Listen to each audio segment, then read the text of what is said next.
Algebra 2 3.1d, describe a relation with set builder notation.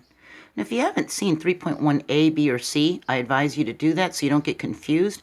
This is a 4-part lesson. This is the last one, D, and you could just go to this video's description and click on the links to watch them, all right? I don't want you to get confused. All right, so we learned this in Algebra 1. This is set builder notation. I'm going to read this as the set of all x such that x is greater than 5. We can also say the set containing all x such that x is greater than 5.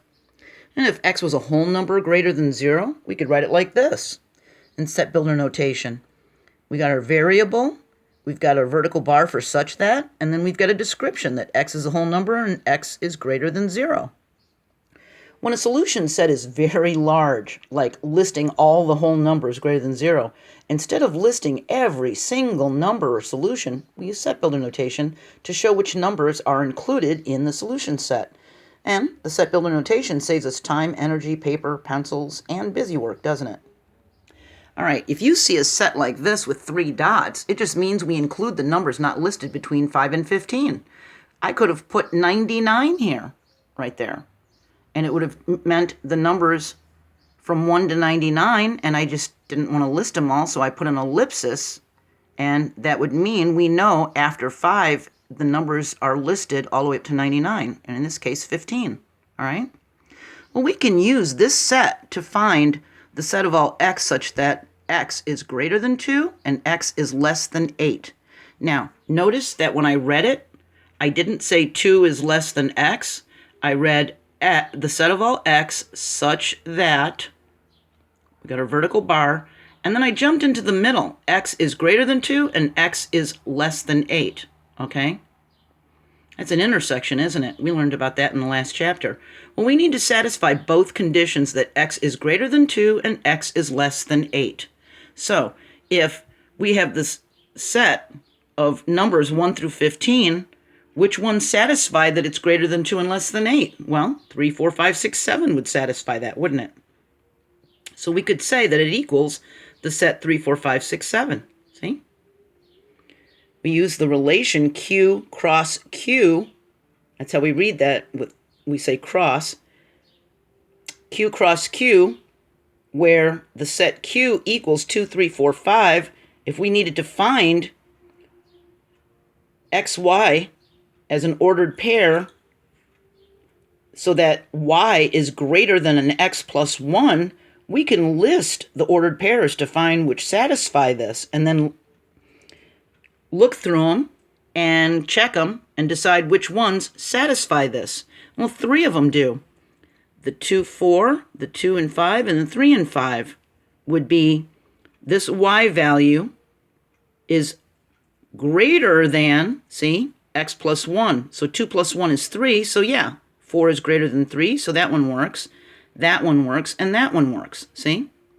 And the other ones, x plus 1 is not less than y. See? So these 3 fit for our solution. See? For our solution set. See that? Okay. If we have x is greater than or equal to 3, instead of listing all the numbers greater than or equal to 3, because there's a lot of them, we just write the numbers in set builder notation.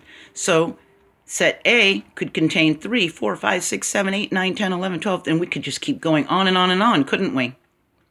So in set builder notation, we'd have the set containing all x such that, there's our vertical bar, it separates the variable from its rule, the set containing all x such that x is greater than or equal to 3 is a lot quicker than writing every single number that's greater or equal to 3, okay? If we have x is greater than 5 and x is less than 9, we can write it like this, the set of all x such that x is greater than 5 and x is less than 9. See? We start by reading in the middle. And remember from the last chapter, this is a compound statement. It's a conjunction, it's an intersection, it's and we would use that intersection symbol, that upside down U, that I always say, I know it's this one because all you have to do is cross it and it makes the A for and, see? That was video 2.6a. if you missed that, okay? You might want to watch that if you missed it. So it's just an intersection of two sets, isn't it? And we learned that in the last chapter, all right? Okay, now, sometimes you're going to see this. And that symbol means it's an element of a set. It's the Greek letter epsilon, and it's the abbreviation for element of the set. So we could say the set of all x such that x is an element of A. That means it's an element of set A, and its x is greater than or equal to 3. So if we said that it was for this set A, see, then we could say whatever x is that we're trying to find is an element of that set A, and that it's greater than or equal to 3. See? We can put that in the set builder notation if we want to. All right? Just remember that vertical bar separates the variable from its rule, okay? That's why it's there. And remember to mention x first in set builder notation for intersections. So when you're seeing this intersection right here with the less than here and a less than there, or greater than, whatever, when you see x in between these two inequality signs, you start reading the x first, okay? All right, our next video is 3.2a. We're going to graph ordered pairs of a relation, and there's going to be a link to the Algebra 2 playlist so you can review it. And there's going to be a link to the Algebra 1 chapters of graphs and linear equations, and a link to the chapter on relations and functions, all right? So that you can just click on them to review and study and do whatever you have to do, okay? You watch enough of these videos and your grade should go up, okay? And maybe you have to watch it more than once because sometimes you miss something in the first time around, all right? Okay, I hope this was helpful, and I'll see you next video. Bye.